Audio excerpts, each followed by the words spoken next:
찬송가 372장입니다. 찬송가 372장.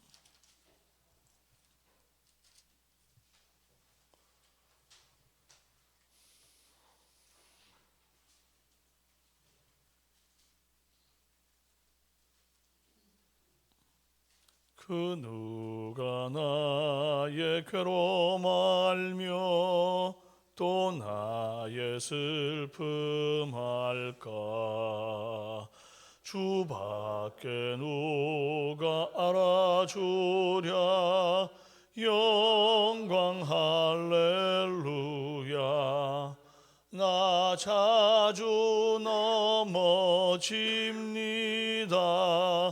오 주여,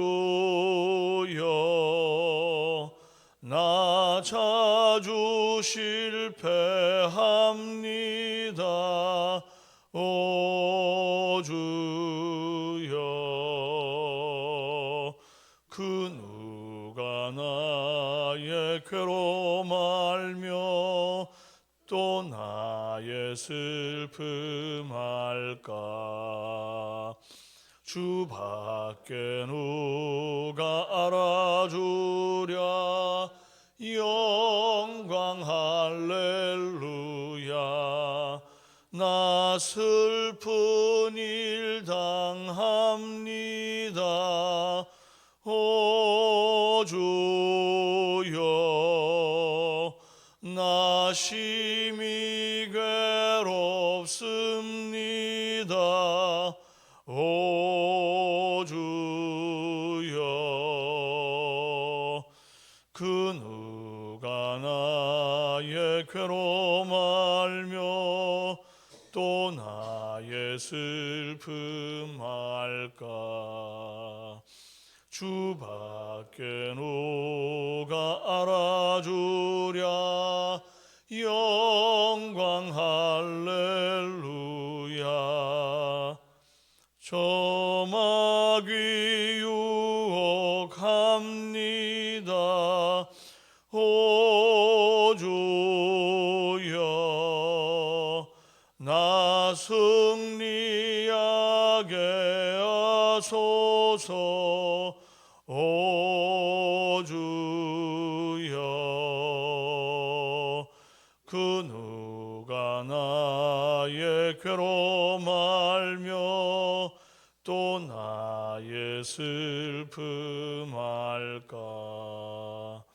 주밖에 누가 알아주랴. 영광 할렐루야. 신앙 고백드립니다. 나는 전능하신 아버지 하나님 천지의 창조주를 믿습니다. 나는 그의 유일하신 아들 우리 주 예수 그리스도를 믿습니다. 그는 성령으로 잉태되어 동정녀 마리아에게서 나시고 본디오 빌라도에게 고난을 받아 십자가에 못 박혀 죽으시고 장사된 지 사흘 만에 죽은 자 가운데서 다시 살아나셨으며 하늘에 오르시어 전능하신 아버지 하나님 우편에 앉아 계시다가 거기로부터 살아있는 자와 죽은 자를 심판하러 오십니다. 나는 성령을 믿으며 거룩한 공교회와 성도의 교제와 죄를 용서받는 것과 몸의 부활과 영생을 믿습니다. 아멘. 말씀 욥기 18장 1절에서 21절입니다.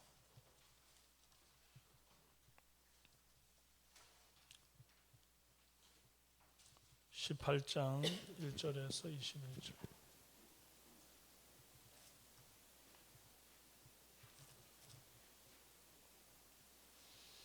수아 사람 빌닷이 대답하여 이르되 너희가 어느 때에 가서 말의 끝을 맺겠느냐? 깨달으라. 그 후에야 우리가 말하리라. 어찌하여 우리를 짐승으로 여기며 부정하게 보느냐? 울분을 터뜨리며 자기 자신을 찢는 사람아, 너 때문에 땅이 버림을 받겠느냐?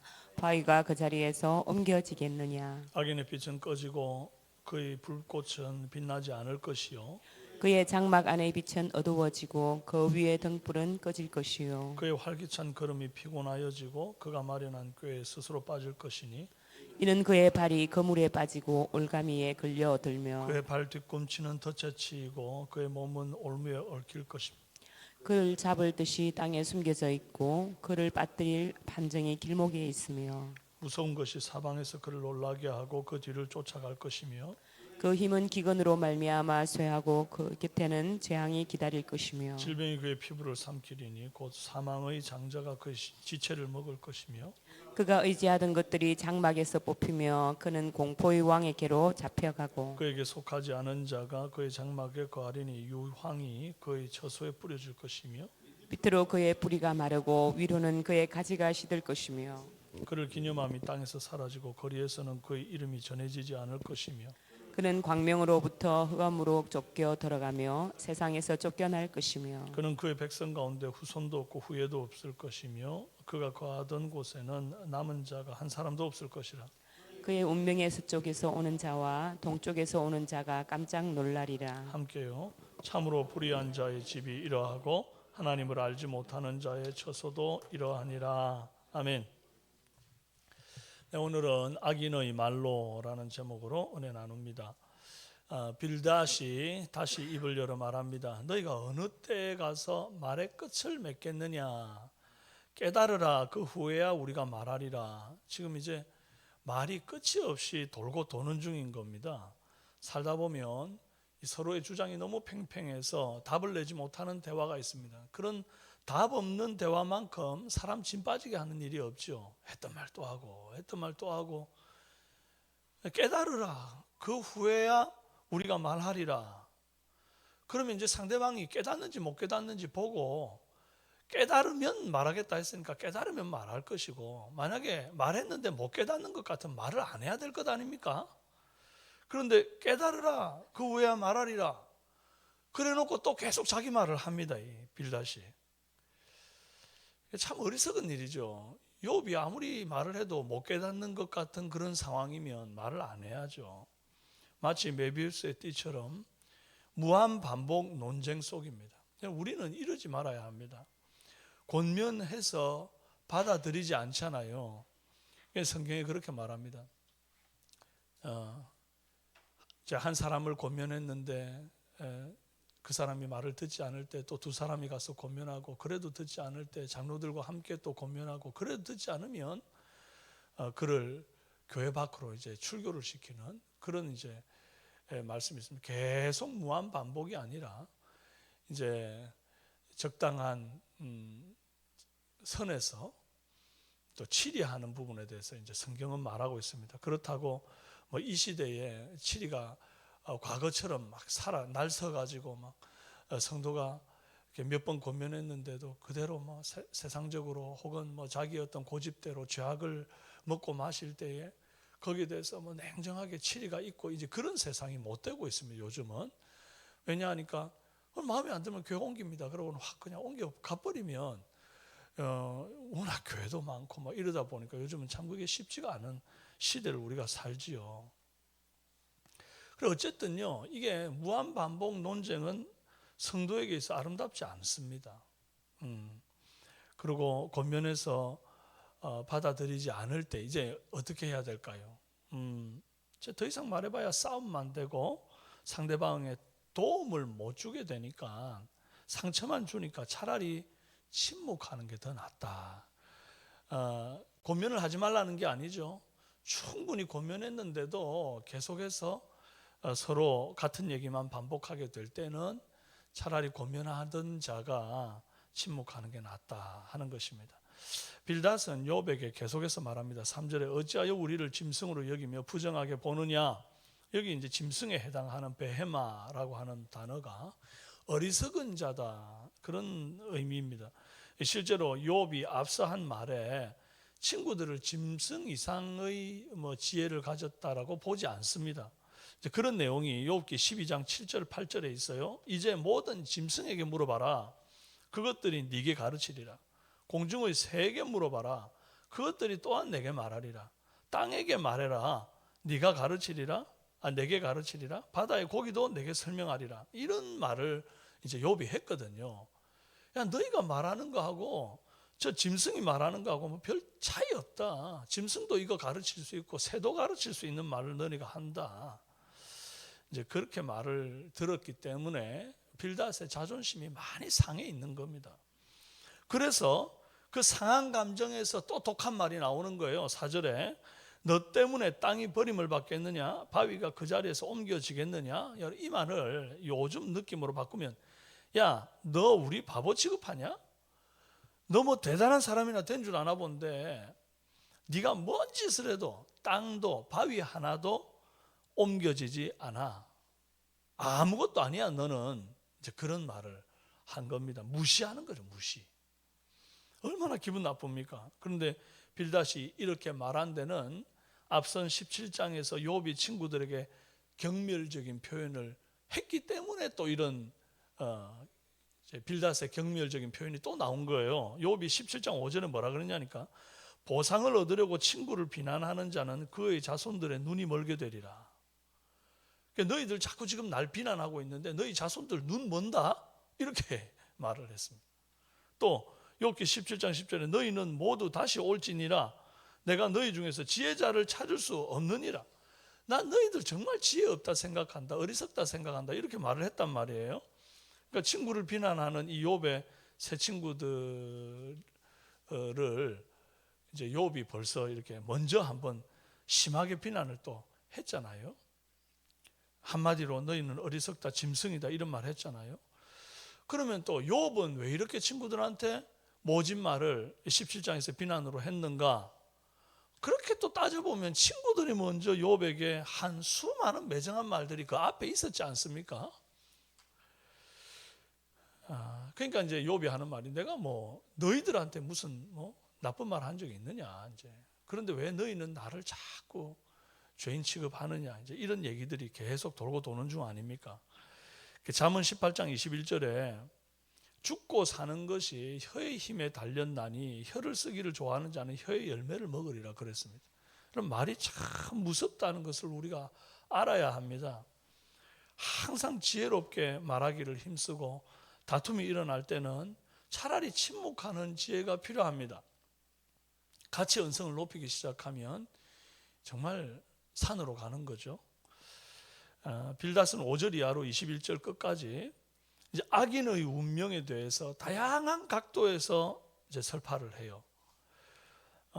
일단 네가 지금 악인이다, 욥 네가 악인이다 전제해놓고, 그런 악인이 앞으로 당하게 될 결말이 이렇다. 그러니 너 제발 지금이라도 회개해라. 이제 그 얘기입니다. 논지는. 근데 5절 이하의 그 악인의 운명을 뭐라고까지 얘기를 했냐 하니까, 내용을 보면 참 악인이 이렇게 되었으면 좋겠다 하는 생각이 있습니다. 실제로 쫙 읽어보니까 틀린 말 하나도 없고, 악인이라면 딱 이렇게 결말이 났으면 좋겠다. 악인의 빛은 꺼지고 활기차던 걸음이 피곤해지고 발이 그물에 빠지고 올가미에 걸리고 덫에 치이고 올무에 걸리고 함정에 빠집니다. 그에게는 후손도 없다. 그래서 20절에 그의 운명에서 서쪽에서 오는 자와 동쪽에서 오는 자가 깜짝 놀라리라. 이 말이 이제 제일 어려운 말인데, 이게 무슨 말인가 하니까, 유대인들은 이제 방향 감각과 관계되어 있는 그 표현이에요. 이게 유대인들의 방향 감각. 유대인들은 동쪽을 앞으로 바라보고 서쪽을 뒤라고 이렇게 생각을 합니다. 그리고 자기가 바라보고 있는 이 동쪽은 과거라고 생각하고 자기 뒤쪽에 있는 서쪽은 미래라고 생각해요. 그래서 후손이 어디에서 오는가? 우리 후손은 내 뒤에서 이렇게 오는 자들이다, 그 말인 거죠. 지금 이게 이제 그의 운명에 서쪽에서 오는 자와 동쪽에서 오는 자가 깜짝 놀란다는 말은, 미래의 네 후손도 그리고 과거에 지금까지 너와 관계된 모든 자들도 너를 보면 깜짝 놀랄 거다. 너가 얼마나 심각하게 이 죄악을 회개하지 않았을 때 얼마나 심각하게 망할 건지, 그것 때문에 사람들이 너무 깜짝 놀라는 그런 일들이 일어날 거다. 그런 식으로까지 말을 한 겁니다. 그리고 현재도 네 곁에 사람 없고 후대에도 네 곁에 사람 없을 거다. 참 이렇게 무서운 말이죠. 외톨이로 너 죽는다, 이런 식의 표현인 거예요. 정말 이렇게 공의가 시행되고 악한 자들의 결말은 언제나 그 대가를 혹독하게 치르는 방향으로 끝났으면 좋겠다 하는 마음이 우리에게 있죠. 그래서 정말 공의가 제대로 좀 시행됐으면 좋겠다. 악한 자들은 저렇게 거짓말하고 어떻게 잘 먹고 잘 사냐. 그런 일들이 좀 없었으면 좋겠다 하는 마음이 있는데, 그런데요, 이런 마음은 적어도 나는 악인이 아니라는 확신이 있을 때 하는 말이죠. 무슨 얘기인지 이해가 되시나요? 빌닷은 지금 자기가 의롭다는 전제를 깔고 이 얘기를 하고 있는 중입니다. 이렇게 무시무시한 악인의 결말들을 얘기할 때 이 결말이 내 결말은 아니다라는 확신이 있으니까 하는 얘기 아닙니까? 우리는 내 자신의 허물을 너무 작게 보고 남의 허물은 크게 보는 경향이 있습니다. 그래서 악인의 결말이 이래야 된다라고 막 성토를 하는데 정작 자신이 악인인 줄을 생각지를 않는 겁니다. 결국 이게 내가 다 겪을 결말이라면 어떻게 그렇게 쉽게 악인의 결말을 말할 수 있습니까? 이렇게 악인들의 비참한 결말을 예고하는 말들 속에도 또 독소가 들어있어요. 욥을 악인과 한 세트로 분류하는 말이 있습니다. 딱 이 5절 이하의 내용 속에 얘기를 들어보니까 이 악인의 결말을 다 놔두고 하는 얘기네라고 이해할 수밖에 없는 표현이 있어요. 13절에 질병이 그의 피부를 삼키리니 곧 사망의 장자가 그의 지체를 먹을 것이며, 지금 이제 피부가 지금 다 상하고 거기서 고름이 터지고 막 구더기 기어 나오고 지금 이런 상태인 사람이 새 친구들 가운데는 없고 욥 하나가 지금 그렇잖아요. 그러면 지금 빌닷이 질병이 그의 피부를 삼키리니 곧 사망의 장자가 그의 지체를 먹는다, 이 말을 할 때 지금 내들으라고 하는구나, 욥이 생각할까 못할까요? 당연히 욥이 그리 생각하겠죠. 그가 의지하던 것들이 장막에서 뽑히며 그는 공포의 왕에게로 잡혀가고, 자, 요 말씀도요, 그가 의지하던 것들이 장막에서 뽑혔다. 그 온갖 그 장막에 있던 작물들과 키워왔던 그 소산물들, 짐승들 전부 다 이게 뽑혀 나간 것처럼 없어졌잖아요. 그리고 그는 공포의 왕에게로 잡혀가고 그랬는데, 그 여기저기 다른 이방의 왕들이 그 불황자들을 끌고 와가지고는 양도 가져가고 소도 가져가고 뭐 온갖 것들을 다 했지 않습니까? 그러니까 지금 딱 누구 얘기하는 거예요? 욥 얘기하는 겁니다.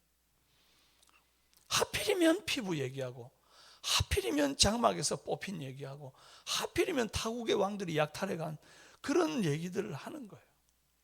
예쁜 사람한테 못난이라고 말하면 이게 농담으로 들려요. 똑똑한 사람한테 바보야 그러면 농담인 줄 알아요. 그런데 스스로 못났다 생각하는 사람한테 못나나 이러고, 바보한테 바보야 그러면 이건 욕이고 상처죠. 하필 욥의 상처를 직접적으로 후벼파는 이런 비유들을 들어 설명할 게 뭡니까? 빌닷이 실수한 게 아니라요, 빌닷이 지금 기분이 상해가지고 지금 거친 말을 지금 쏟아내는 겁니다. 욥을 정죄하는 확실한 표현을 해서 네가 지금 악한 결말을 맞게 될 터이니까 회개해라. 너 악인 맞다.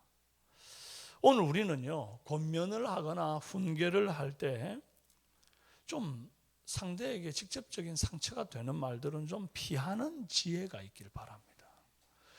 그러지 못하고 이렇게 대놓고 상처 주는 말을 하면서 어떻게 그 상대방의 마음을 얻고 그 상대방의 그 뜨거운 그 기운을 다시금 가라앉힐 수가 있습니다. 불가능한 얘기입니다.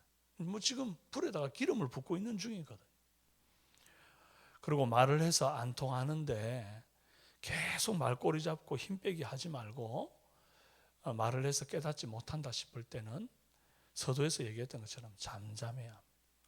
오히려 그럴 때는 그 사람을 위해서 내가 하는 것이 이렇게 변론하고 말싸움하는 것이 아니라 저 영혼을 위해서 내가 잠잠히 기도해야 되겠구나, 이렇게 생각하는 것이 지혜자의 선택인 줄로 믿습니다. 오늘 우리가 그렇게 되기를 바랍니다. 함께 기도합시다. 좋으신 주님 감사합니다. 하나님, 악인이 정말 이랬으면 좋겠다, 저랬으면 좋겠다. 악인은 반드시 이런 최종적인 악인의 말로가 이렇게 될 것이다라고 말하는 그 많은 말들이 결국 나에게는 해당되지 않을 것처럼 말하는, 나는 의로워서 악인이 아닌 것처럼 말하는 하나님, 그런 참 나 자신을 똑바로 보지 못하는 그런 태도를 버릴 수 있게 도와주옵소서. 하나님, 우리가 다 허물이 많사오니, 하나님, 우리의 의가 다 누더기가 싸우니 감히 다른 사람을 쉽게 정죄하지 않도록 도와주시옵소서. 아버지 하나님, 나도 그와 같은 상황에 처하게 되면 오히려 내가 그보다 더 할 수 있다는 생각을 하고 늘 상대방을 역지사지하여 돌아보고, 그를 위하여 말을 할 때도 함부로 혀를 놀려 상처를 줄 것이 아니라 참으로 지혜의 말을 정말 조심스럽게 꺼내게 하시고, 또 그럴지라도 그가 받아들일 준비가 되어 있지 않을 때는 다시금 한번 침을 삼키고 침묵하며 기도의 자리로 나아가는 그런 성숙한 우리 모든 삼성의 성도들이 되도록 도와주옵소서. 예수님의 이름으로 기도합니다. 아멘. 하늘에 계신 우리 아버지, 아버지의 이름을 거룩하게 하시며 아버지의 나라가 오게 하시며 아버지의 뜻이 하늘에서와 같이 땅에서도 이루어지게 하소서. 오늘 우리에게 일용할 양식을 주시고 우리가 우리에게 잘못한 사람을 용서하여 준 것 같이 우리 죄를 용서하여 주시고 우리를 시험에 빠지지 않게 하시고 악에서 구하소서. 나라와 권능과 영광이 영원히 아버지의 것입니다. 아멘. 오늘은 나라와 한국교회를 위해서, 대구 성시화를 위해서 함께 한번 기도하시겠습니다. 대통령과 위정자들을 위해서 계속 기도해 주시고 정치가 안정되고 경제가 성장하도록.